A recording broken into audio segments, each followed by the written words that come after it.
क्या बोला इसने कि कोई बॉडी रेस्ट में है तो रेस्ट में रहना चाहती है, चलती हुई है तो स्ट्रेट लाइन में वो चलती रहना चाहेगी जब तक कि उस पर कोई बाहरी बल या बाहरी force, external force, unbalance force काम नहीं करे।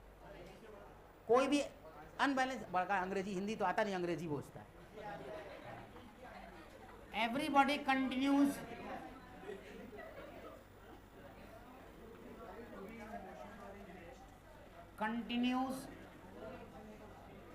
in its state of rest or in uniform motion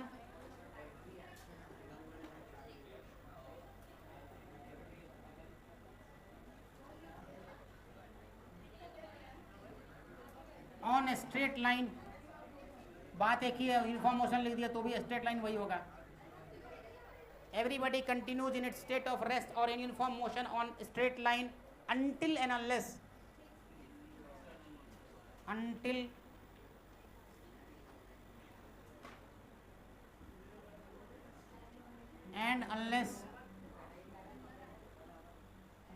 it is compelled to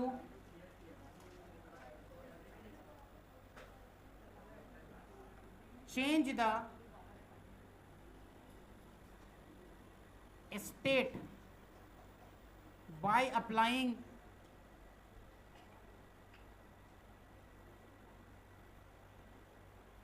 an external force।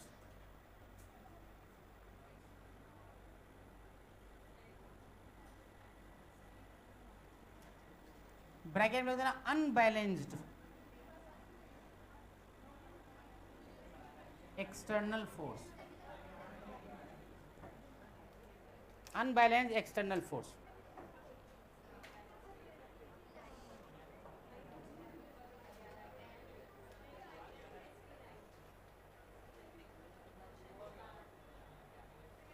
या फिर तो until and unless is compelled to change the state by acting on a, जो भी है, compelled to change the state by force applied on it, जब तक के कोई एक्सटर्नल फोर्स उस पर नहीं लग जाए। कोई वस्तु अगर गतिमान अवस्था में है या क्या बोलते हैं हिंदी में, बड़ा अच्छा है इसको, कोई व्यक्ति कोई वस्तु यदि विरामावस्था में हो या गतिमान अवस्था में हो, वो तब तक उसी अवस्था में रहना चाहिए जब तक उस पर कोई बाहरी बल कार्य न करे। हिंदी में यही लिखा जाता है। इसको लॉ ऑफ इनर्शिया भी कहते हैं। एक्चुअली इनर्शिया का डेफिनेशन यहीं से निकलता है, अब फोर्स का भी डेफिनेशन यहीं से निकलता है। न्यूटन्स के पहले नियम से आपको क्या फील होता है, इनर्शिया का फील होता है, और क्या चीज का फील होता है, फोर्स का फील होता है, जब तक कि कोई बाहरी फोर्स न लगे। मतलब फोर्स का यहाँ पे फोर्स की डेफिनेशन आती है, क्वालिटेटिव डेफिनेशन बोलते हैं उसको, ठीक है। इसका मतलब क्या हुआ, लिख लिया इसको। इसका मतलब ये हो गया कि कोई बॉडी रेस्ट में है तो इसका मतलब इस पे n काम करेगा और mg काम करेगा, और n बराबर mg लिखोगे यहाँ पे। दूसरा, अगर कोई बॉडी v बराबर कांस्टेंट से चल रही है, v बराबर कांस्टेंट से चल रही है, मतलब f 0 है, f नेट क्या है तुम्हारा 0 है।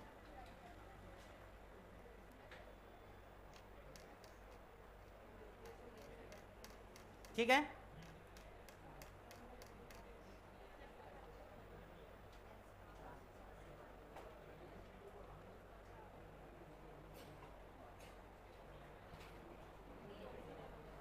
F0 नेट फोर्स 0, तभी ऐसे चलेगा। और एक पॉइंट लिख लो यहाँ पे, if sum of all forces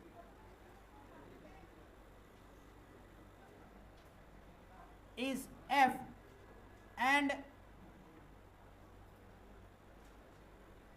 A is acceleration,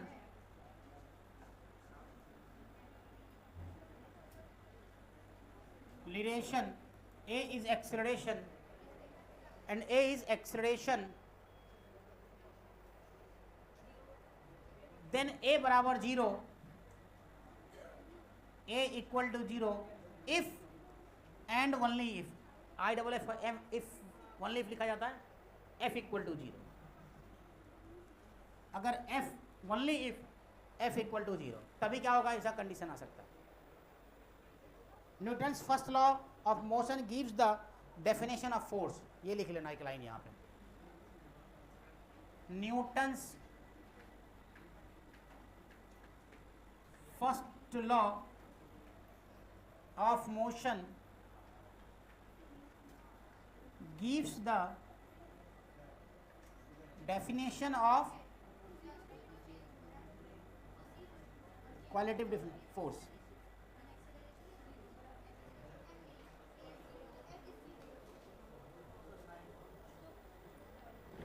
देखो जल्दी से लिखो फास्ट।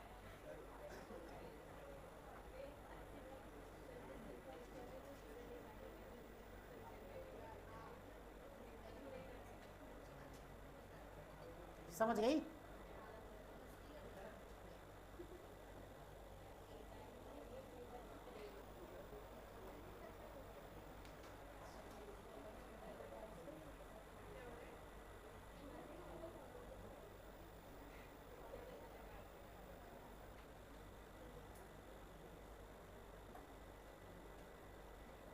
हो गया?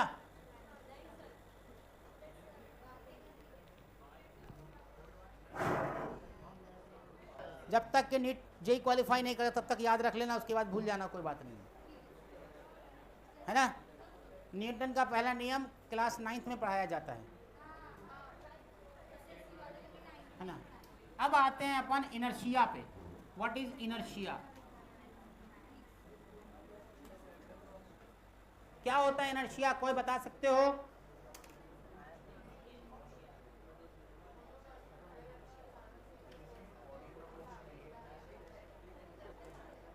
ठीक है, it is the property of an object, it is the property of object due to which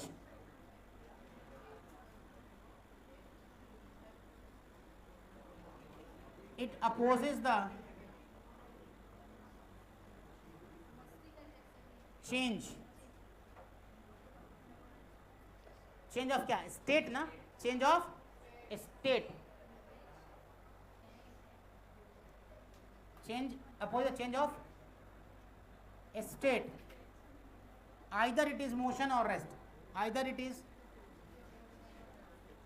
rest और यूनिफॉर्म मोशन, जो भी लिखना है, uniform motion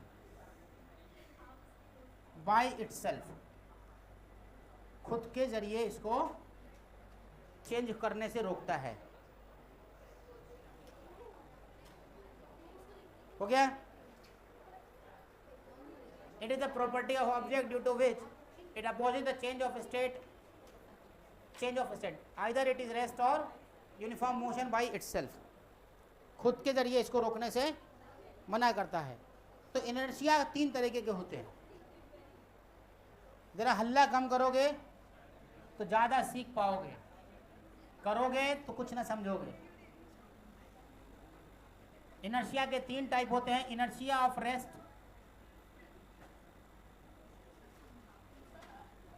inertia of rest पहला, मतलब अगर कोई बॉडी रेस्ट में है तो वो रेस्ट के से बदलना नहीं चाहती है। A body will remain in state of rest, है ना, अनलेस समवन मूव्स इट। लिख लो, एक लाइन लिखने में क्या दिक्कत है? क्या हुआ?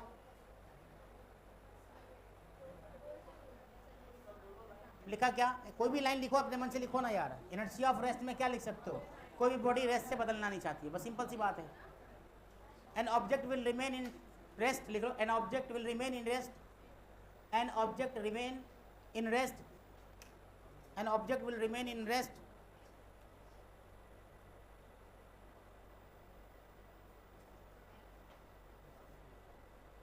और tendency of a object, tendency of a object to remain in the state of rest, to remain in the state of rest, to remain in the state of rest unless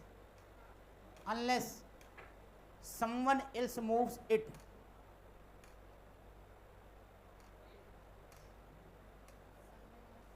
Someone else moves it. तब तक कि कोई इसको बाहर से धक्का वक्का नहीं देते, तब तक वो रेस्ट पे रहने। चेयर है, रखा हुआ है ना।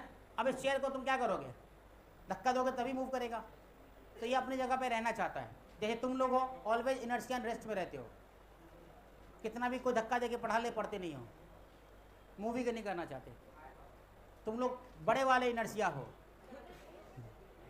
धक्का देने पे भी नहीं हिलते हो, है ना। इसका बेस्ट एग्जांपल कौन बताएगा मुझे?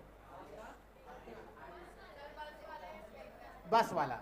हाँ, बस रुकी रहती है, चलती है तो आपका बॉडी पीछे धक्का खाता है ना।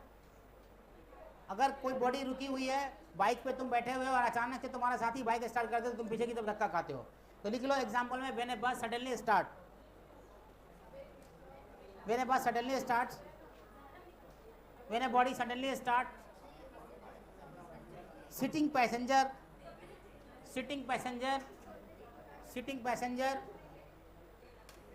लिखा। when a bus starts suddenly starts, sitting passenger tends to fall backward, tends to fall backward, tends to fall backward।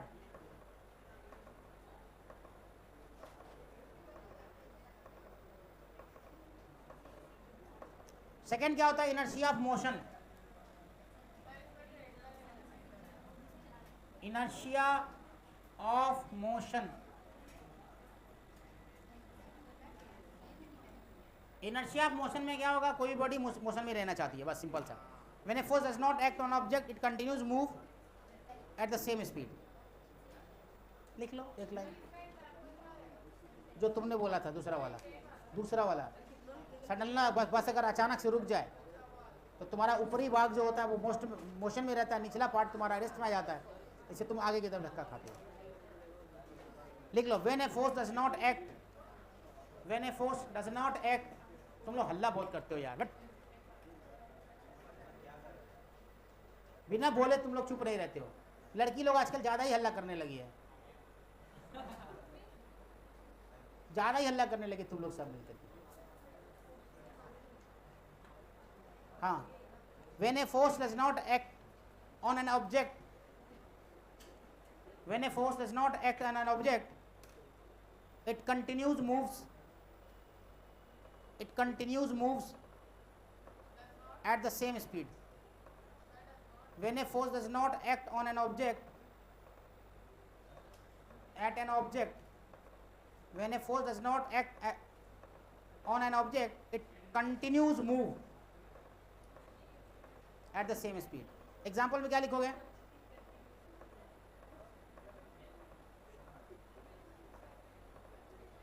सबसे अच्छा एग्जाम्पल इसका क्या है? कुत्ता वाला। आजकल रील चल रहा है वो वाला। नहीं, जंपिंग ट्रेन से जब आप अचानक से कूद के रुक जाओगे तो आप गिर जाओगे।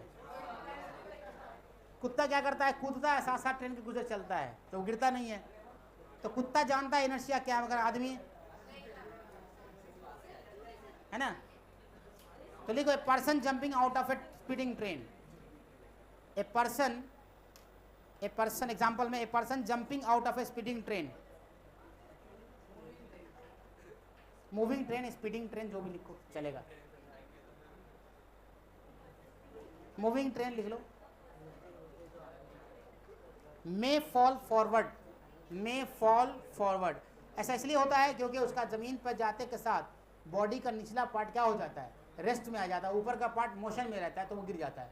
बस के केस में भी अचानक वही होता है कि अचानक से बस अगर ब्रेक लगाए तो तुम्हारा बॉडी का जो निचला पार्ट जिसमें तुम बैठे रहते हो वो रेस्ट में आ जाता है, बट बॉडी का जो अपर पार्ट है वो क्या रहता है? मोशन में रहता है। तुम आगे की तरफ धक्का खाते हो, कभी कभी माथे में चोट भी लग जाता है अगले बस के अगली सीट से। ऐसा होता है, अक्सर होता है ऐसा। और औरतों के साथ खूब होता है, क्योंकि औरतें मस्त बैठी रहती है, उनको पता नहीं रहता कुछ होने वाला भी है, बेफिक्री ज्ञान, क्योंकि उसका सारा फिक्र गम जो है मर्द ले चुका होता है, तो उस बेफिक्र होकर ट्रेन में बैठी रहती है ना।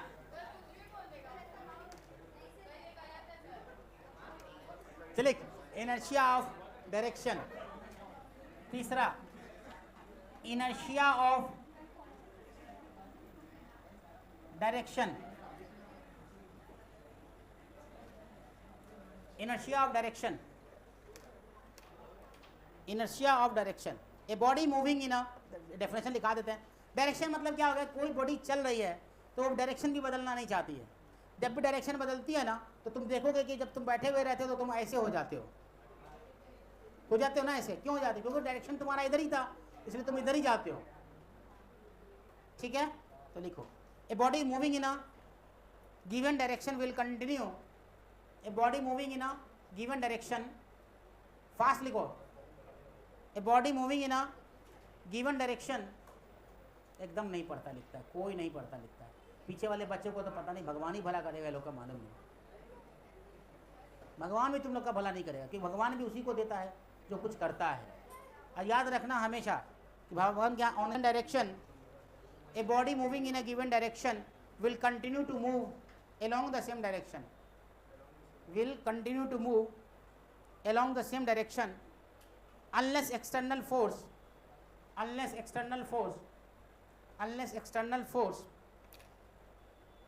causes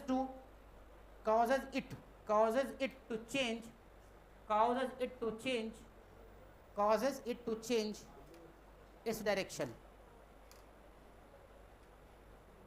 जब भी रैपिड चेंज होता है डायरेक्शन में बॉडी के, तुम देखोगे तुम्हारा बॉडी आउटसाइड द खिड़की की तरफ ज़्यादा सट जाता है तुम्हारा, बस वगैरह में, बस अचानक चल रही ऐसे मुड़ गई, तो तुम देखोगे अपना बॉडी ऐसे, थोड़ा पहाड़ियों पे जब चलोगे, खासकर पहाड़ी में जब बस, तुम्हारा बॉडी हमेशा ऐसे घूमता रहेगा, क्योंकि वो अक्सर गोल गोल गोल गोल घूमता रहता है बस। तो एग्जाम्पल में वही लिख लो, when a car takes a rapid curve, when a car takes a rapid curve, when a car takes a rapid curve, when a car takes a rapid curve, when a car takes लेना, takes a rapid curve, अचानक से curve लेता है, person's body moves,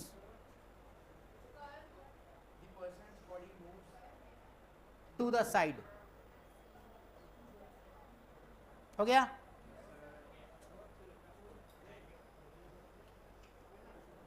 तो ये था Newton का पहला नियम। ठीक है, अब नेक्स्ट क्या है, लीनियर मोमेंटम के बारे में थोड़ी सी जानकारी ले लो। लीनियर मोमेंटम, इसको दोबारा पढ़ाएंगे हम, फिलहाल के लिए इतना सा जान लेते हैं। Linear momentum, it is the quantity of motion. क्या ये क्वांटिटी ऑफ मोशन है? It is the product of mass and velocity. It is the product of mass and velocity। ये क्या है? मास एंड वेलोसिटी का प्रोडक्ट है। इसको denote करते हैं P से, P vector equal to mass into velocity vector. This is your linear momentum, इसी को लीनियर मोमेंटम कहते हैं। तो quantity of motion processed by an object, ये भी तुम लिख सकते हो। और इसका डेफिनेशन में the quantity of motion,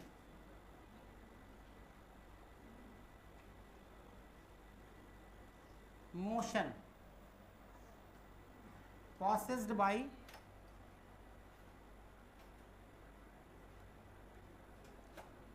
an object,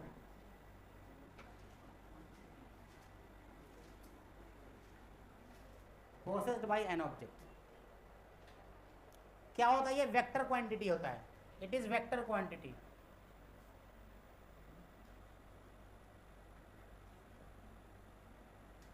linear momentum तुम्हारा क्या है? वेक्टर क्वांटिटी है।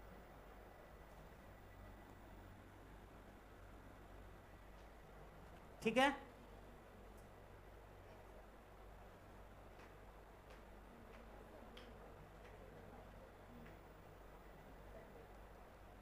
ठीक। Linear momentum having highly importance, एक पॉइंट, एक लाइन लिख लो। Linear momentum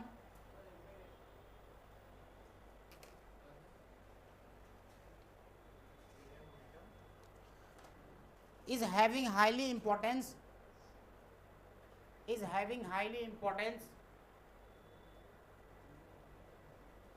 in consider the effect of force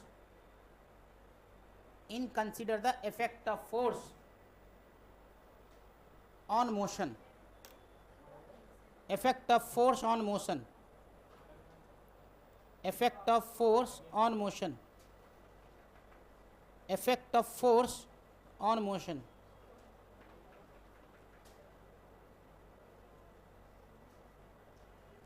लिख लिया? इसका लिखो फिजिकल सिग्निफिकेंस क्या है. फिजिकल सिग्निफिकेंस, फिजिकल सिग्निफिकेंस,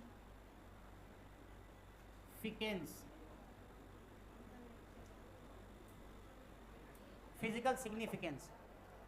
दो मास है तुम्हारे पास, दोनों की वेलोसिटी मैंने सेम रख दी, m और m. m is greater than m, है ना. किस वाले बॉडी को रोकना आपका आसान होगा, क्योंकि दोनों की वेलोसिटी सेम है. सेकंड वाले की, मतलब to stop the body first m mass required more force.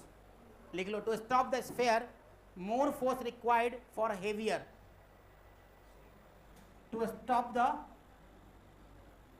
यही significance इसका, to stop the mass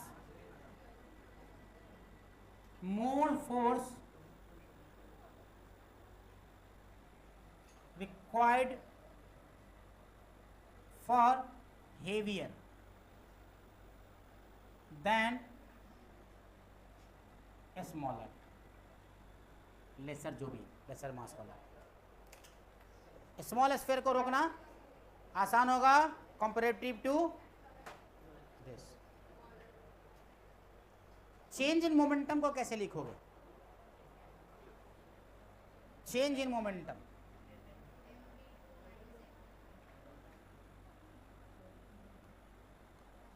अगर मैं तुमसे बोलूं कि कोई बॉडी ऐसे जा रही है, मास m है और वेलोसिटी v1 है,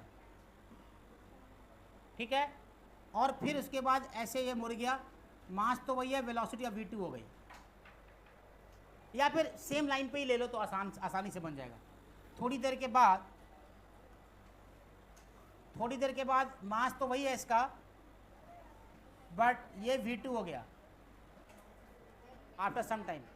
तो चेंज इन मोमेंटम कैसे निकालोगे?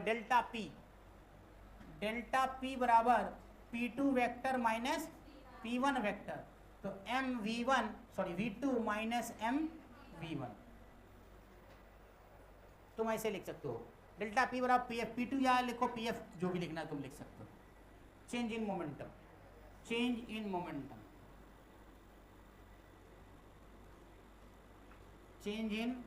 अभी बहुत डिटेल इसमें पढ़ना है. अगर मैं स्टेट बोर्ड छोड़ के पढ़ाने लगूँ तो अभी आएगा टॉपिक ही पूरा, centre of mass and momentum collision का. सही है. तो इसका मैग्नीट्यूड कैसे निकालोगे अगर निकालना हो तो?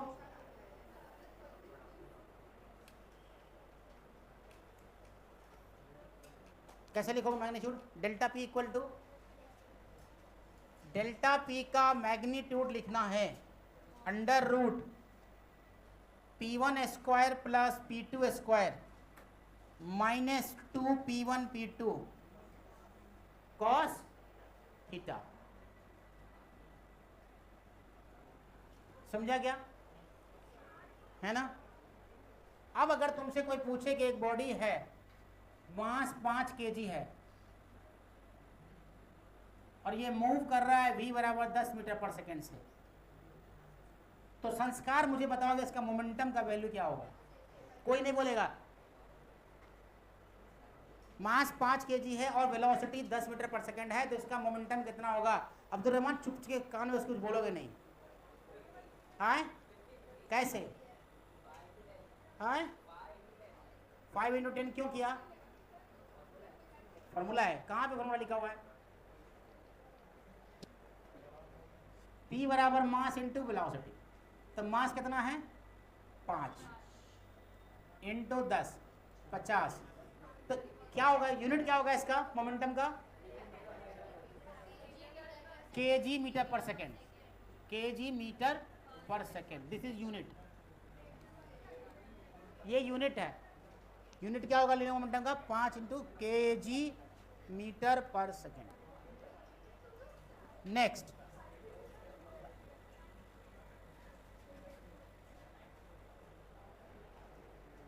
नेक्स्ट अगर कोई बॉडी, अब संस्कार दोबारा बताओगे, एग्जांपल लिख रहा हूं मैं। कोई बॉडी ऐसे जा रहा है, ये जा रहा है 5 केजी का बॉडी है और ये भी 10 मीटर पर सेकेंड से ही जा रहा है।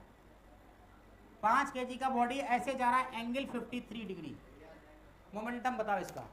सिर्फ संस्कार बताएगा, कोई नहीं बोलेगा कुछ भी।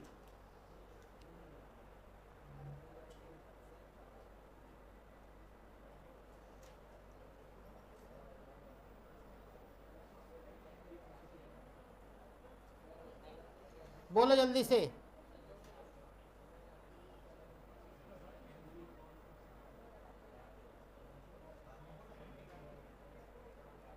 जल्दी बोलो। हाँ हो गया, बस 1-2-3 मिनट का और क्लास बचा हुआ।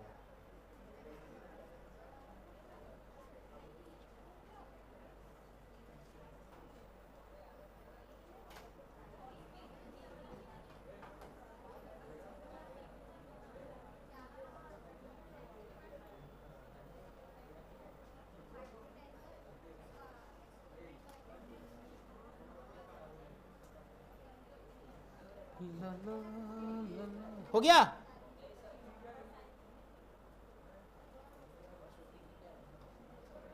ठीक है भाई,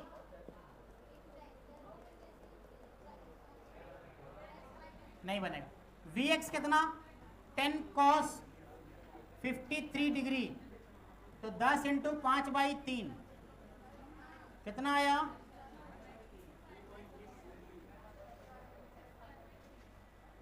5/3 ना। अरे कटेगा कहाँ यार, रख 3 10 cos 53 की वैल्यू क्या होती है देख लो, 53 है ना, तो 4 3 5, तो cos का b/h 3/5 ही होगा उल्टा, तो ये आ गया 6। और vy बराबर 10 sin 53 डिग्री, तो 10 इंटू p/h 4/5, तो कितना आ गया 8। तो इसका मतलब कि वेलोसिटी वेक्टर जो आया तुम्हारे पास 6i प्लस 8j, यही ना। मास से मल्टीप्लाई कर दीजिए, p बराबर मास इंटू वेलोसिटी वेक्टर, तो mass into 6i plus 8j, ये हो गया तुम्हारा आंसर, kg मीटर पर सेकेंड। समझा। अब इसमें नेक्स्ट एक एग्जांपल और देख लो, बस लास्ट एग्जांपल और देखो, वो आपको बताता हूं मैं। एक मास ऐसे है और ये चेंज हो गया, ऐसे चला गया, ठीक है, 10 मीटर पर सेकेंड से चल रहा था, वेलोसिटी में कोई चेंज नहीं आया है इसके, और मास वही 5 केजी है। करो जल्दी से करके बताओ।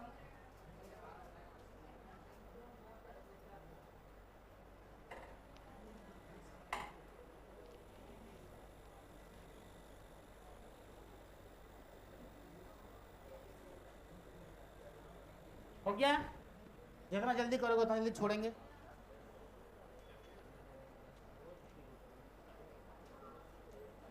चेंज इन मोमेंटम निकाल दो ना, डेल्टा पी निकालना है। कैसे जीरो आ जाएगा, 10i प्लस 10j, वेलोसिटी आया, sorry momentum initial 5 into 10i मतलब 50i, फाइनल 5 इंटू 10j मतलब 50j, ये आया मोमेंटम। अब चेंज इन मोमेंटम निकाल दो, डेल्टा पी निकालने के लिए बोला मैंने।